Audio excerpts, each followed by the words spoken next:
এই সেই মাঠ যে মাঠে ২২ বছরের গ্লানি মুছেছিল, এই সেই মাঠ যেই মাঠে সাপমোচন হয়েছিল, এই সেই মাঠ যেখানে আইএসএল কাপ তুলেছিল ইস্টবেঙ্গল। সময় পাল্টেছে, নতুন মরশুম শুরু হয়েছে। ইস্টবেঙ্গল থেকে মোহনবাগানে যোগ দিয়েছেন ইস্টবেঙ্গলের তৎকালীন মিগুয়েল এবং বর্তমানে সবুজ মেরুন মিগুয়েল। এই মাঝখানের পুরোটা সময়ে ইস্টবেঙ্গলের গড় হিসাবে পরিচিত হয়েছে এই কিশোর ভারতী ক্রীড়াঙ্গন। কেন এই মাঝখানের সময়টা বললাম, তার কারণ শেষ ম্যাচে যখন ইস্টবেঙ্গল এখানে ৮ গোল দিয়েছিল, তখন এখানকার বিধায়িকা তিনি বলেছিলেন যেটা হচ্ছে ইস্টবেঙ্গলের গড়।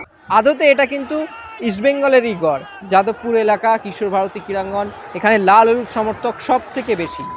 কিন্তু মোহনবাগান যেখানে যায় সেখান থেকে হয়তো লাইন শুরু হয় এবং মোহনবাগান এই কিশোর ভারতীতে ৬টা গোল দিল এবং দাপটের সঙ্গে বলে দিল যুব ভারতী হোক কিংবা কিশোর ভারতী, আমরা যেখানে দাঁড়াই লাইন এবং গোলের সংখ্যা সেখান থেকেই বাড়তে থাকে। মানে তুমি বলতে চাইছো মোহনবাগান যেখানে খেলবে সেটাই মোহনবাগানের মাঠ? কারণ এখানকার বিধায়িকা সর্বরী ম্যাডাম তিনি বলেছিলেন যে খুব লাকি মাঠ এটা ইস্টবেঙ্গলের জন্য, এখানেই চ্যাম্পিয়ন হওয়া, এখানে ৮ গোল দেওয়া। কিন্তু মোহনবাগানের ক্ষেত্রে এরকম বলতে না, কারণ যুব ভারতীতে তারা ট্রফি তুলেছে, এখানে এসেও 6খানা গোল করছে এবং বলা যেতে পারে যে দাপিয়ে খেলা, দাদাগিরি করা। এবং এই মোহনবাগান দল দেখো 3 ম্যাচে 15টা গোল, not a matter of joke. একটাও গোল খায়নি এবং সেখানে হতে পারে দুটো দল ইজি অপোনেন্ট, কিন্তু তারপরে 15টা গোল করা তো এত সহজ নয়। আপনারা দেখুন 4টি গোল করে ফেলেছেন সাহাল আব্দুল সামাদ, মনবীর সিং। গোল করছেন কারা? গোল করছেন ম্যাকলারেন, যিনি সবে মাত্র নেমেছেন। এই যে এত গোলের মানে কী বলবো, বন্যা বয়ে যাবে সেটা যুব ভারতী থেকে, সেই একেবারে সুনামির মতো ধেয়ে এলো এই কিশোর ভারতীতে।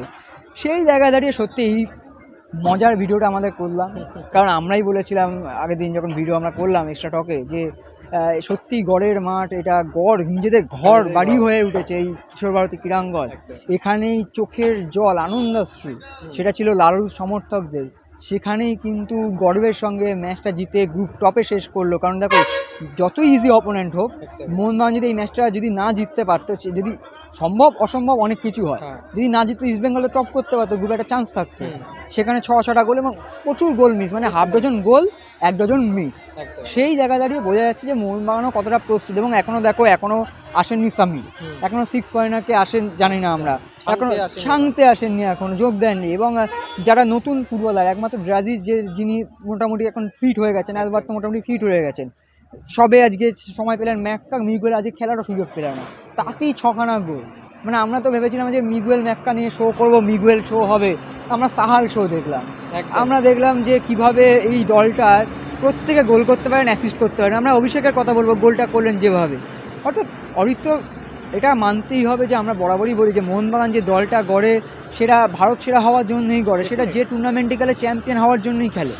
সেখানে তার যে মাঠে সত্যি তাদের ভাবতে হয় না, তার প্রমাণটা আজকে আমরা পেলাম। তবে এই কথা শুনে আবার ইস্টবেঙ্গল সমর্থকরা রাগ করবে না, সত্যি এটা আপনাদের ঘরের মাঠ। কারণ যখন ইস্টবেঙ্গলে খেলা থাকে, প্রতিপক্ষটা দেখুন যে প্রতিপক্ষটাও সেরকমই দেখতে, কারণ এই একদমই দুর্বল প্রতিপক্ষ, সেটা ইস্টবেঙ্গলের হোক, একই গ্রুপে যেহেতু মোহনবাগানের হোক। এখন যত কোয়ার্টার ফাইনালের দিকে, যখন গ্রুপ পর্বের আরও যখন টপের দিকে আসবে, তখন আরও বেশি প্রমাণিত হবে। হ্যাঁ, একদমই তাই। এবং দুই দলই বলা যেতে পারে একটা ড্রেস রিহার্সাল ছিল ইস্টবেঙ্গলে, যদি একটা এফসির ম্যাচ আছে, টাফ অপোনেন্ট আছে যেখানে আলারবি, সেই জায়গা থেকে দাঁড়িয়ে যে কোয়ার্টার ফাইনাল হবে 16 এবং 17 তারিখ দুটোই যুব ভারতীতে হবে। আপনারা আসুন, উপভোগ করুন এবং আপনারাই কমেন্ট বক্সে জানান কিশোর ভারতী তো ঠিক আছে, মোটামুটি একটা তর্ক বিতর্ক চলবে, যুব ভারতীটা কাদের লাকি মাঠ বা যুব ভারতীটা কাদের গড়, কাদের ঘরের মাঠ বলতে পারবো আমরা, সেটা আপনারা কমেন্ট বক্সে জানাবেন। এবং ভিডিওটি ভালো লাগলে লাইক করবেন, শেয়ার করবেন, সাবস্ক্রাইব করবেন এবং অবশ্যই এক্সট্রা টক ভালো লাগলে জানান কমেন্ট বক্সে, কারণ সিজন শুরু হয়ে গেছে অরিত্র।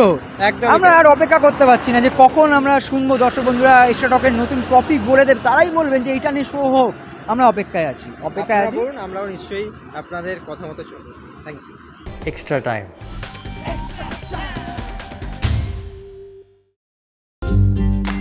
লেটেস্ট নিউজ আর এক্সক্লুসিভ ভিডিওর সঙ্গে আপডেট থাকতে এখনই সাবস্ক্রাইব করুন আমাদের ইউটিউব চ্যানেল।